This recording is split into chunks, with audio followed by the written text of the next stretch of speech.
Hello friends, स्वागत है आपका अपने यूट्यूब चैनल लर्न स्किल्स पे। तो चलिए आज का क्वेश्चन हम अपना शुरू करते हैं। क्वेश्चन है, which one of the following tribal groups is mainly concentrated इन उत्तराखंड। यानी उत्तराखंड में इनमें से कौन सी मुख्य जनजाति पाई जाती है। तो हो जाएगी भोटिया जनजाति, यानी ऑप्शन बी भोटिया जनजाति। उत्तराखंड की बात करें तो वहाँ पर भोटिया के अलावा कौन कौन जनजाति पाई जाती है। थारू हो गया, बुक्सा हो गया और हो गया एक जौनसारी। ये उत्तराखंड की प्रमुख जनजातियां हैं।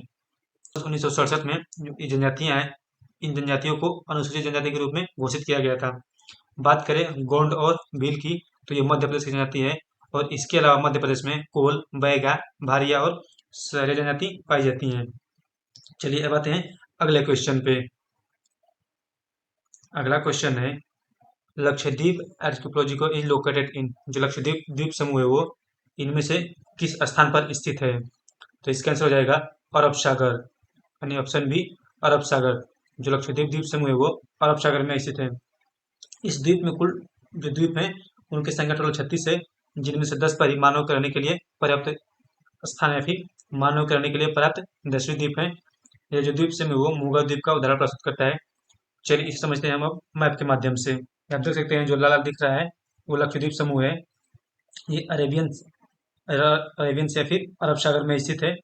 यह हिंद महासागर के दो भागों में बांटते हैं, जो कि एक तरफ अरब अरब सागर और दूसरी तरफ बंगाल की खाड़ी है। हम देख सकते हैं यहाँ पर ये रहे लक्षद्वीप समूह के द्वीप। तो चलिए अब हम बढ़ते हैं अगले क्वेश्चन पे। अगला क्वेश्चन है, Kolkata port is located at in. जो कोलकाता बंदरगाह है इनमें से किस स्थान पर स्थित है। तो हो जाएगा हुगली नदी।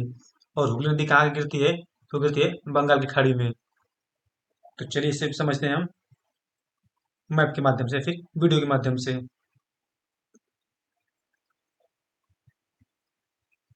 ये देख सकते हैं ये पश्चिम बंगाल राज्य में है। और इसे हम जूम करते हैं, वहां पर देख सकते हैं ये रहा हुगली नदी है यही। और इसके अलावा ये सब रहे पोर्ट। और ये रहा हमारा जो प्रश्न पूछा है कोलकाता बंदरगाह। तो ये रहा कोलकाता पोर्ट ट्रस्ट। और इधर जाएगा ये ट्रस्ट है, और इधर जाएगा कोलकाता पोर्ट बंदरगाह। आप देख सकते हैं यहाँ पर जहाज जो कि पानी में खड़ी हैं। इसके चारों तरफ थोड़ा थोड़ा देख लेते हैं कैसा यहाँ का नज़ारा है।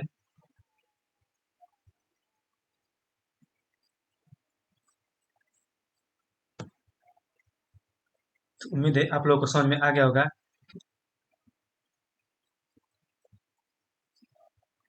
आप देख सकते हैं पानी में सब जो पानी की जहाजें चल रही हैं, फिर पानी की जो नाव है वो चल रही हैं। और ये रहा हुगली नदी। और हुगली नदी है वो आकर बंगाल की खाड़ी में गिरती है। आप देख सकते हैं इधर बंगाल की खाड़ी हो जाएगी इधर, यानी बे ऑफ बंगाल। चलिए अब आते हैं अगले क्वेश्चन पे। अगला क्वेश्चन है, if it is 10 AM in London then what time will be to noon in Indian standard time. यानी अगर लंदन में सुबह के 10 बज रहे हो तो इंडिया में दोपहर को कितने बजेंगे। तो बजेंगे 3:30। क्योंकि लंदन के समय में और हमारे समय में टोटल 5.5 घंटे का अंतर आता है, यानी 5 घंटे 30 मिनट का अंतर आता है। जो कि हमारे यहाँ वो लंदन से 5.5 घंटे आगे समय बताता है। यानी लंदन में 10 बज रहे होंगे तो हमारे यहाँ 3:30 बजेंगे। भारत का हमारे समय 82.5 डिग्री पूर्वी देशांतर रेखा है। यह इलाहाबाद के यानी वर्तमान में प्रयागराज के नैनी से होकर गुजरती है। चलिए अब आते हैं अगले क्वेश्चन पे। अगला क्वेश्चन है, in which region of India is yak animal found. यानी जो याक पशु है या फिर याक जानवर है वो भारत के किस क्षेत्र में मिलता है। तो हो जाएगा लद्दाख में, यानी ऑप्शन डी लद्दाख। लद्दाख में ये याक नाम का पशु पाया जाता है। चलिए अब आते हैं अगले क्वेश्चन पे। At which one of the following places there is a production unit of antibodies. निम्नलिखित में से किस एक स्थान पर एंटीबायोटिक दवाओं की उत्पादक इकाई है। तो हो जाएगी ऋषिकेश, यानी ऑप्शन ए ऋषिकेश। ये उत्तराखंड राज्य के एक ऋषिकेश नामक स्थान पर दवाओं की कंपनी स्थापित की गई है। चलिए अब आते हैं अगले क्वेश्चन पे। अगला क्वेश्चन है, which one of the following statements is correct for the Aravalli range, यानी अरावली पर्वत श्रेणियों में इसके लिए कौन सा कथन सही है। ये वर्षा में सहायक, जल विद्युत उत्पादन के लिए उपयुक्त, जल यह क्या ये हो जाएगा, यानी कि यह जल विभाजक का कार्य करता है। जो अरावली पर्वत है वो जल विभाजक का कार्य करता है। अरावली पर्वत जो श्रृंखला है वो प्राचीनतम अवशिष्ट पर्वत की श्रेणी में आता है। इस पर्वत की सबसे जो ऊंची चोटी है उसका नाम है गुरु शिखर पर्वत। चलिए अब आते हैं अगले क्वेश्चन पे। अगला क्वेश्चन है, which one of the following is a traditional method of rain water harvesting in Rajasthan, Rajasthan का वर्षा जल संग्रहण की परंपरागत विधि इनमें से कौन सी है। तो कौन सी हो जाएगी, तो हो जाएगी टांका, यानी ऑप्शन डी टांका। यानी राजस्थान में पानी संग्रहण करने की एक विधि है जिसका नाम है टांका। चलिए अब आते हैं अगले क्वेश्चन पे। अगला क्वेश्चन है, in which district of Rajasthan in Chhabra thermal power station located, Rajasthan में किस जिले में छाबड़ा तापीय ऊर्जा संयंत्र केंद्र स्थित है। ये मैंने मैप से फोटो को डाउनलोड किया है, जो कि सैटेलाइट से मैप ऑन करके। तो इसका आंसर हो जाएगा 12 जिले में, यानी ऑप्शन ए ऑप्शन बी 12 जिले में। चलिए अब आते हैं अगले क्वेश्चन पे। The major mica producing district in Rajasthan are, Rajasthan में अभ्रक उत्पादक के प्रमुख जिले कौन कौन से हैं। तो जाएंगे अजमेर, भीलवाड़ा और जयपुर। ये जो तीनों जिले हैं वो अभ्रक उत्पादन के प्रमुख जिले माने जाते हैं।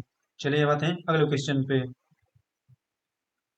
अगला क्वेश्चन है, which of the following is not a pulses crop, यानी दलहनी फसल इनमें से कौन सी नहीं है।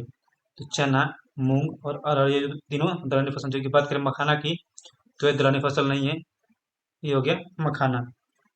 चलिए अब आते हैं अगले क्वेश्चन पे। The only active volcano of India, यानी भारत की एकमात्र क्रियाशील ज्वालामुखी है जो वो किस स्थान पर पाई जाती है। तो पाई जाती है अंडमान निकोबार द्वीप समूह में। बात करें उसके नाम की, तो उसका नाम है बैरन। ये ज्वालामुखी है उसका नाम है बैरन ज्वालामुखी। चलिए अब आते हैं अगले क्वेश्चन पे। By what name was the cellular jail known, यानी जो सेलुलर जेल है उसको किस नाम से जाना जाता था। तो उसे जाना था काला पानी के नाम से, यानी ऑप्शन बी काला पानी के नाम से। यह जेल अंडमान निकोबार द्वीप समूह में स्थित है। और जब अंग्रेज थे उस टाइम पे शासन काल में यहाँ पर कैदियों को रखा जाता था।